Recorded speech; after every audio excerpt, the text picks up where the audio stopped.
अस्सलाम वालेकुम everyone, I am back with another video. और आज मैं जिस फ़ोन के ऊपर बात करने वाला हूँ, जी हाँ भाई, वो ZTE का अपकमिंग स्मार्टफोन होने वाला है और बहुत जल्दी ये स्मार्टफोन पाकिस्तानी मार्केट के अंदर लॉन्च होने वाला है।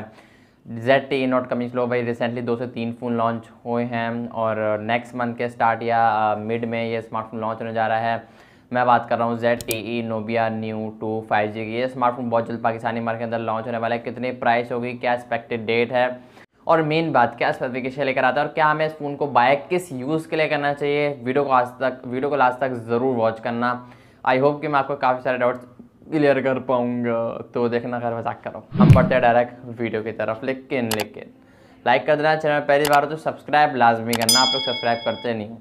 अब हम बढ़ते हैं डायरेक्ट वीडियो की तरफ। सबसे पहले से स्मार्टफोन के बैक डिज़ाइन को लेकर बात करूँ ना, तो यार पिछले वीडियो में मैंने डिस्कस किया था काफ़ी टाइम 2 से 3 महीने पहले इसके ऊपर मैंने वीडियो बनाई थी। उस वीडियो में मैंने कहा था कि यार इस स्मार्टफोन का जो बैक डिज़ाइन है वो काफ़ी ड्राउना लगता है। तो आप लोग देख सकते हो पीछे से एक लाइक ऐसा लगता है कोई आंख देख रही है, छोटी सी यहाँ पर लेंस बनाया गया आइस का।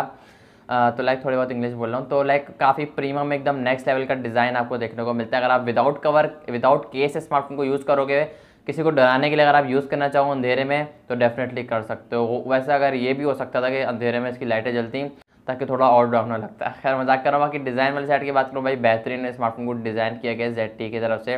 इस Nubia New 2 5G को प्लास्टिक का फ्रेम देखने को मिलेगा, बॉक्सी फ्रेम देखने को मिलेगा। बाकी डिज़ाइन वाली साइड की बात करूँ, काफ़ी बेहतरीन आपको देखने को मिलेगा।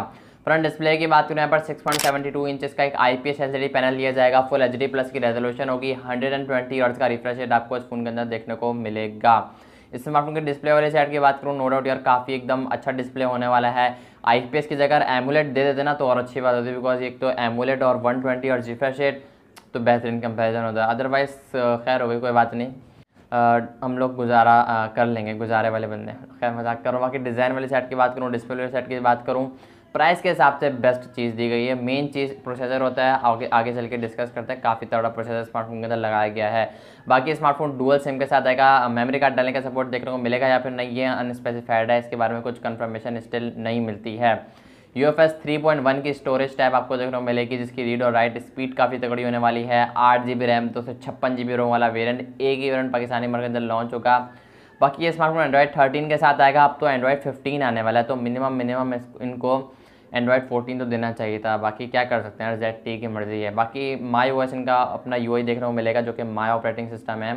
और सुनने में आ रहा है काफ़ी हद तक स्टॉक एंड्रॉइड वाली फीलिंग आपको इस फोन के अंदर देखने को मिलेगी। ब्लॉटवेयर्स कैसे होंगे, UI एक्सपीरियंस कैसे होने वाला है, ये जब लॉन्च होगा तभी मैं क्लियर कर पाऊँगा। मैं पूरी कोशिश करूँगा इस फ़ोन के अगर रात याद रहा, मेरे को टाइम मिला तो डेफिनेटली मैं इस फ़ोन के ऊपर अपना ओपिनियन आपके साथ शेयर करूँगा। इसलिए सब्सक्राइब वगैरह लाजमी करके रख लिया करो। आप लोग करते ही नहीं, मैं बोलता रहता हूँ तो फ़ायदा कुछ भी नहीं। परफॉर्मेंस वाले साइड की बात करूँ भाई, यहाँ पर यूनिसॉक का T820 वाला प्रोसेसर लगाया गया है। T820 820 वाला प्रोसेसर लगाया गया। सिंपल अल्फाज में अगर मैं कहूँ, जो कि 620 मेगा का आर्किटेक्चर पर बेस करता है।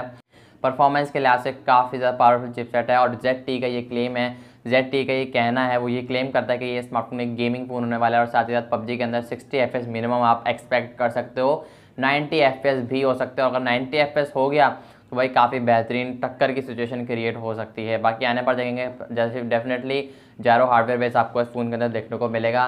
चाहे PUBG 90 FPS हो या 60 FPS हो, मिनिमम 60 FPS आप स्मार्टफोन के अंदर एक्सपेक्ट कर सकते हो। दुआ करना 90 FPS हो जाए ताकि हमें भी मज़ा आ जाए।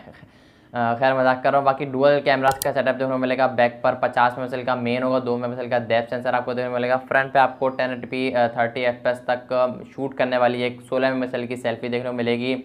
पूरे स्मार्टफोन की वजह से आप 1080p 30 FPS बैक और फ्रंट दोनों से सेम सिचुएशन है, आप वीडियो को शूट कर पाओगे, रिकॉर्ड कर पाओगे। लास्ट में बात करता हूँ बैटरी की, तो फ़ोन Type-C के साथ आएगा, साइड माउंटेड सेंसर के साथ आएगा। Type-C कनेक्टिविटी होगी। 5000 mAh की बैटरी नहीं है भाई, यहाँ पर अभी मैं बोलने वाला था 5000 mAh की बैटरी बोल ही दिया था, तो कवर मार रहा हूँ उसको मैं। खैर मजाक कर रहा हूँ। 6000 mAh की बैटरी इस फोन के अंदर देखने को मिलेगी। 33 वाट की चार्जिंग का आपको इस फोन के अंदर देखने को सपोर्ट देखने को मिलेगा। ओवरऑल स्पेसिफिकेशन वाइज देखा जाए तो नो डाउट यार ये स्मार्टफोन काफ़ी ज़्यादा तगड़ा होने वाला है स्पेसिफिकेशन के लिहाज से। ओवरऑल एक मिड रेंज बोल रहा हूँ, काफ़ी ज़्यादा तगड़ा फ़ोन होने वाला है। नॉर्मल यूज़ के लिए डेफिनेटली बिल्कुल नहीं होने वाला है, बिकॉज यूनिसॉक 820 काफ़ी ज़्यादा पावरफुल चिपसेट है। बाकी आने पर जाएंगे किस तरीके से ओवरऑल परफॉर्म करेगा, कितना पावरफुल है ये तो आने के बाद ही पता चलेगा।